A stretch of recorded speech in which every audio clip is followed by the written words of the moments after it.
Let's be brutally honest. You can scroll social media for hours without getting tired.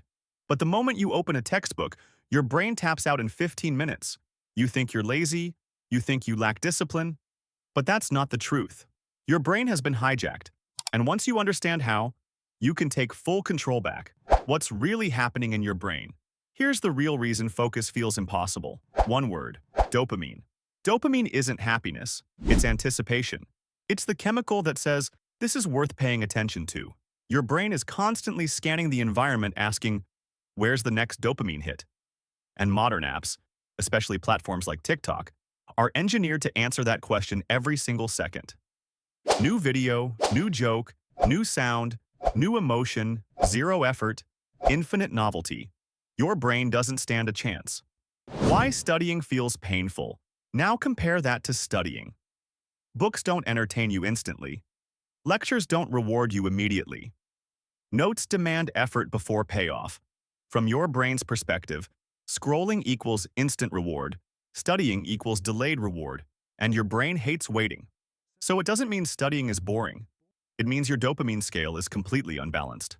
The dopamine scale problem. Imagine dopamine like a volume knob. Right now, yours is cranked so high that only extreme stimulation registers as enjoyable.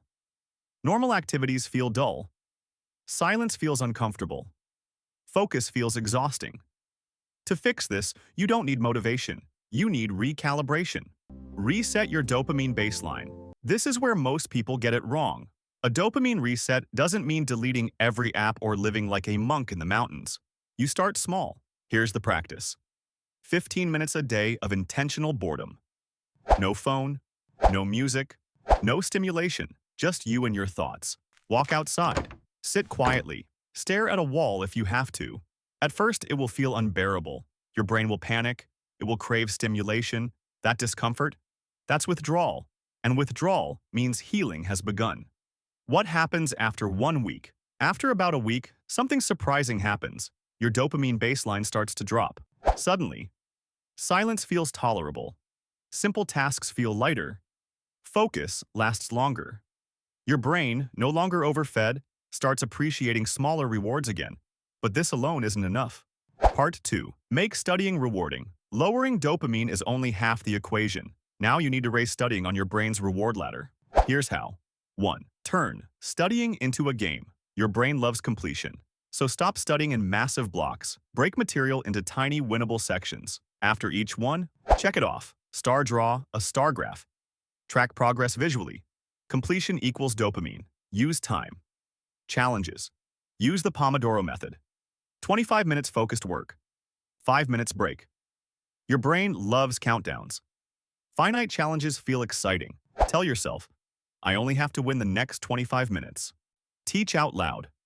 Explain concepts as if you're teaching someone else. When you speak information, your brain processes it deeper. Understanding feels rewarding. Mastery triggers dopamine. This is one of the fastest ways to enjoy learning. 4. Engage multiple senses. Handwrite notes. Use different colored pens. Draw diagrams. The more senses involved, the more stimulating studying becomes. Connect. Learning to your life. Studying economics? Think about rising prices. Studying biology? Connect it to your body or fitness. When learning feels personally relevant, dopamine follows. The mindset shift. Here's the ultimate hack. Stop studying out of obligation. Start studying with curiosity. Grades are external pressure. Curiosity is internal motivation. When you approach learning as discovery, your brain switches from resistance to engagement. You're no longer forcing focus.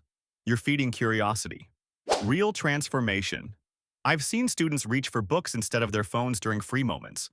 Not because they're special, not because they're disciplined robots, but because they rewired their dopamine associations. Studying stopped being punishment.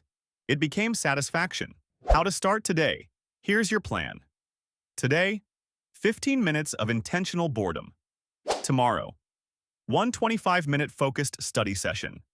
Small reward after completion. In 2 weeks, focus feels easier. In 1 month, studying starts feeling natural. Your brain isn't broken. It's just been overstimulated. And the moment you take control of dopamine, you take control of your future. If this helped you, subscribe. Comment below. Which technique are you starting with first?